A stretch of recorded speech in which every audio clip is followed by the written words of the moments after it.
et bienvenue à toi sur ma chaîne Le Burnout c'est génial. Juste avant de m'arrêter, donc d'être en arrêt maladie pour ce burn-out, j'ai été dans un monastère bouddhiste avec ma mère et ma soeur.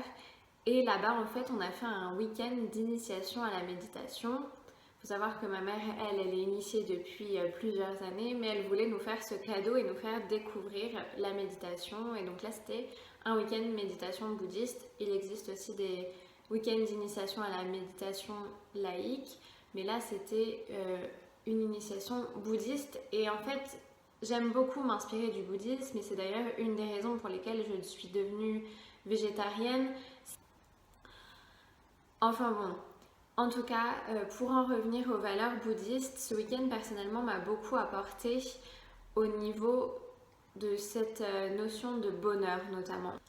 Quand je te dis de reprendre les rênes de ta vie en main, forcément on parle bonheur derrière parce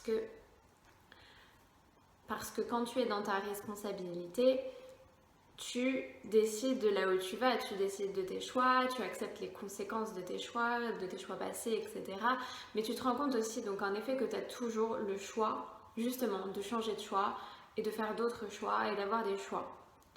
Que tu es vraiment responsable des situations dans lesquelles tu restes, des situations dans lesquelles tu es arrivé, etc., etc.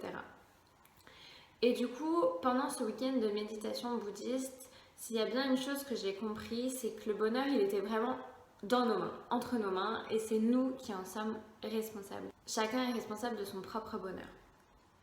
Et peut-être que ça te paraît évident ce que je suis en train de dire, et tu te dis oui merci, tu m'apprends rien.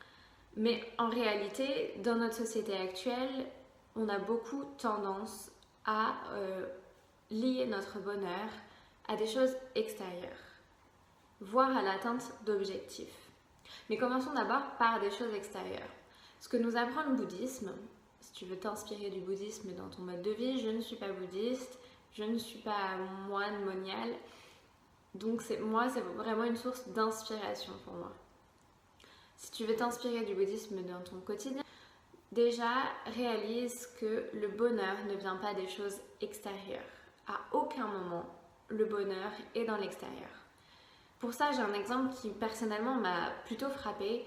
C'est il y a quelques années, j'ai travaillé dans une banque pendant l'été en tant qu'auxiliaire d'été, donc j'aidais dans le service des prêts immobiliers.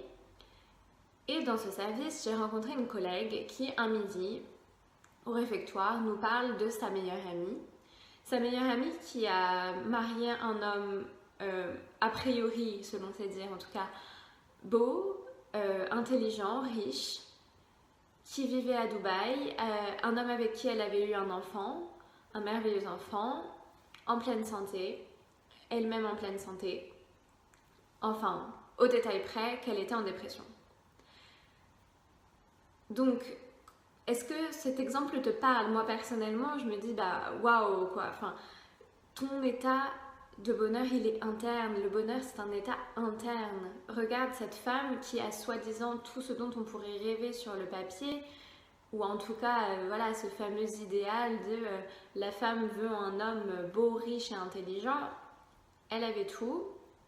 Elle vivait à Dubaï, elle avait du personnel à sa disposition, un enfant en pleine santé, un mari, voilà, donc entourée. Et pourtant, elle était en dépression. Pour moi, c'est un exemple hyper parlant. Pour moi, une des premières clés du bonheur, c'est d'avoir de la reconnaissance, de la gratitude. Une fois de plus, on y revient, désolée, on y revient encore et encore. Mais c'est d'avoir de la reconnaissance pour ce qu'on a. Et en fait, à partir du moment où on est reconnaissant pour ce qu'on a, le bonheur, il est là. Il est ici, maintenant. Il est dans ce qu'on a, avec les personnes qui nous entourent, etc., dans les moments qu'on vit. Mais ce qui, par exemple, personnellement, ne m'empêche pas d'avoir des objectifs et de souhaiter toujours mieux pour moi-même. Les deux ne sont pas contradictoires, mais tout est en nuance. La nuance, c'est que je ne conditionne pas mon bonheur à l'atteinte de ces objectifs. Pour moi, je suis déjà heureuse ici, aujourd'hui, avec ce que j'ai. J'ai toutes les raisons d'être heureuse, j'ai un toit sur ma tête, j'ai une famille qui m'aime, je suis entourée d'amis formidables. J'ai, pour ainsi dire, tout ce dont on peut rêver, entre guillemets, à quelques détails près, je suis persuadée, voilà, que mon bonheur il est ici et maintenant. Mais ça m'empêche pas en fait de vouloir coller à une vie qui me semble pour moi plus idéale. Et c'est ça le plus important. Et d'ailleurs aujourd'hui, pour être tout à fait honnête avec toi, j'ai encore du mal à définir cette vie idéale pour moi, à définir cette personne que j'ai vraiment envie de devenir. Mais quoi qu'il en soit, je n'attache pas mon bonheur à ça. Je sais que mon bonheur, il est ici et maintenant avec tout ce que j'ai, avec toutes les capacités que j'ai et avec toutes les possibilités d'avenir que j'ai. Toutes les possibilités que j'ai de me créer cet avenir et aussi de me rendre compte que ce que j'ai aujourd'hui est déjà très bien aussi. Dans notre société actuelle, on a tendance à nous faire croire que consommer rend heureux, que le bonheur se trouve dans les choses. Or, pour moi, et j'ai beaucoup consommé dans le passé et je continue à consommer aujourd'hui parce qu'on reste dans une société de consommation. Si la consommation, si acheter quelque chose de nouveau peut te procurer un plaisir spontané, instantané, pour moi, ce plaisir, il est éphémère. C'est pas ça le bonheur. Le bonheur, c'est pas de toujours avoir le dernier iPhone quand il sort. C'est pas d'avoir la voiture la plus luxueuse. C'est pas d'avoir la plus belle des maisons comparée à tous ceux qui t'entourent. Pour moi, le bonheur, c'est vraiment un état d'être.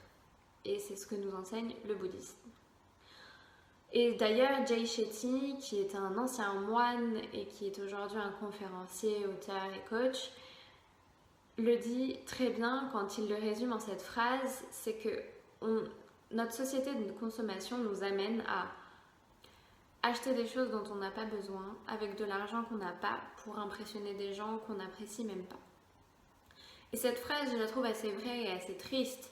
Cette phrase, elle est plus ou moins vraie selon qui tu es, selon la personne que tu es et selon l'importance que tu accordes au regard des autres, etc.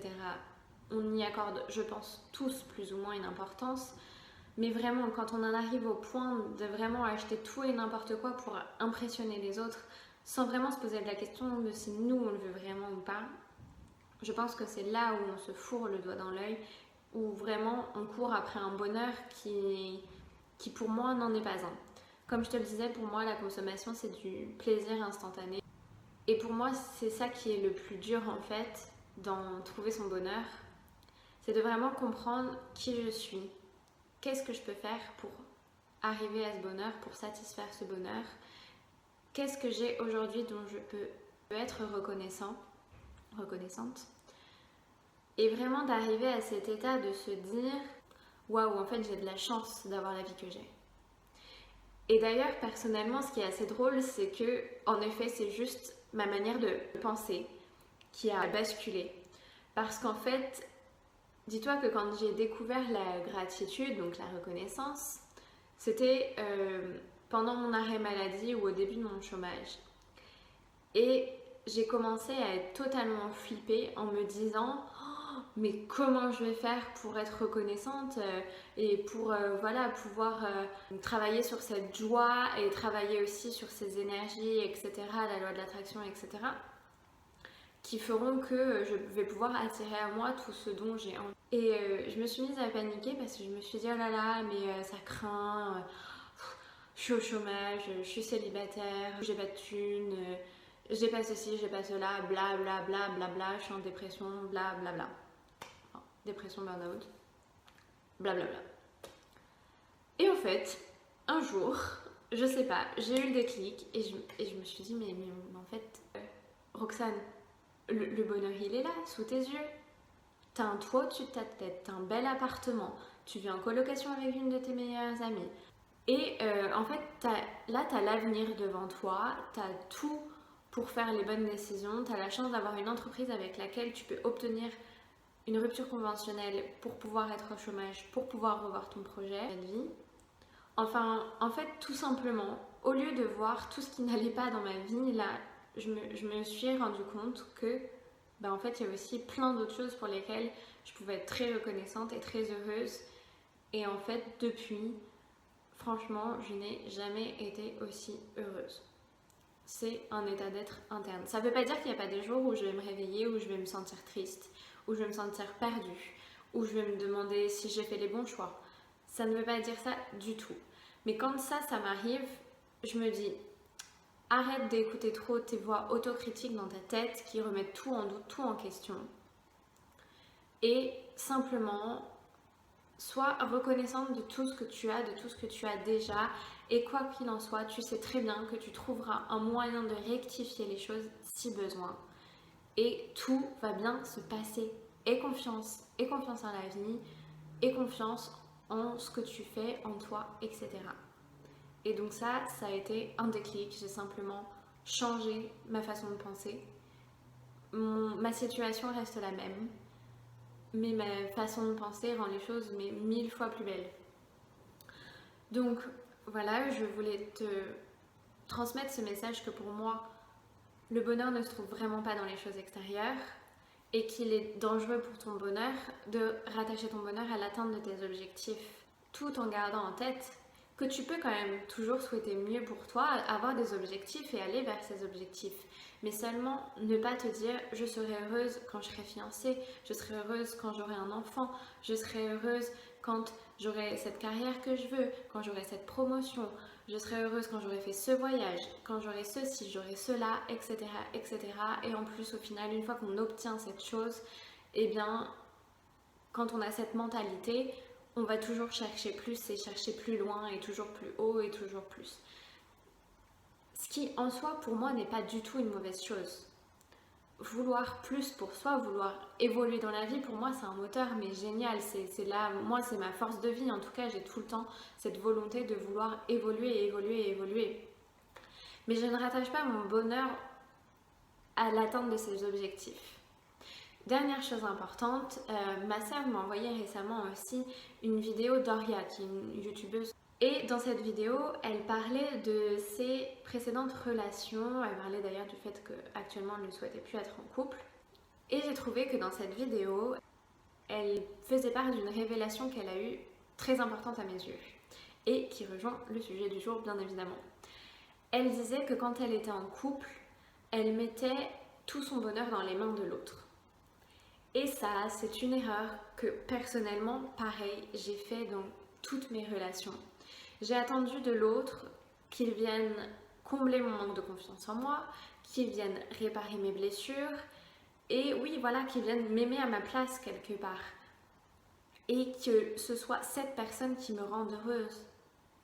Et ça, c'est une des plus grosses bêtises à mon sens qu'on fait. Parce qu'on ne peut pas donner les clés de son bonheur dans les mains de l'autre, c'est juste pas possible. Parce que voilà, ça veut dire qu'en effet, une fois que l'autre est parti, on n'a plus de bonheur. Le bonheur il disparaît avec cette personne. Et voilà, pour moi, ce qui est primordial dans une relation, si on veut qu'elle soit saine et équilibrée, c'est de prendre soin de soi, de se connaître, de faire des choses qui nous font du bien, d'être heureux et ensuite de pouvoir apporter ce bonheur dans son couple, apporter ce bonheur avec sa famille, avec ses amis et en fait, mais rester quand même le responsable de son bonheur. Voilà, on tient les rênes de notre vie, on est responsable de notre vie et on tient dans nos mains notre bonheur, on est responsable de notre bonheur. Enfin voilà, ce qu'il y a à retenir, je pense, c'est que le bonheur, il ne dépend pas des circonstances autour de toi, il dépend vraiment de toi, de ton état interne et de ton aptitude à être heureux pour ce que tu as autour de toi. Et s'il y a des choses qui te rendent malheureux, par exemple ton travail, vu qu'on parle de burn-out vis-à-vis du travail sur cette chaîne, eh bien, rappelle-toi que tu es responsable. Tu as toujours le choix. Tu peux te sortir de ça. Et d'accord, c'est pas facile. Si aujourd'hui tu ne te connais pas suffisamment pour savoir que d'accord, ça c'est ce que tu ne veux plus, mais tu ne sais pas ce que tu veux.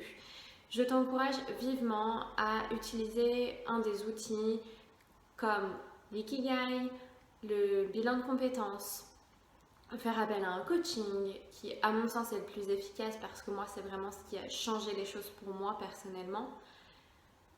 Faire appel à des psychothérapeutes, à des thérapeutes, faire des stages, faire des séminaires, des conférences en ligne. Vraiment, il y a plein de moyens de te renseigner là-dessus.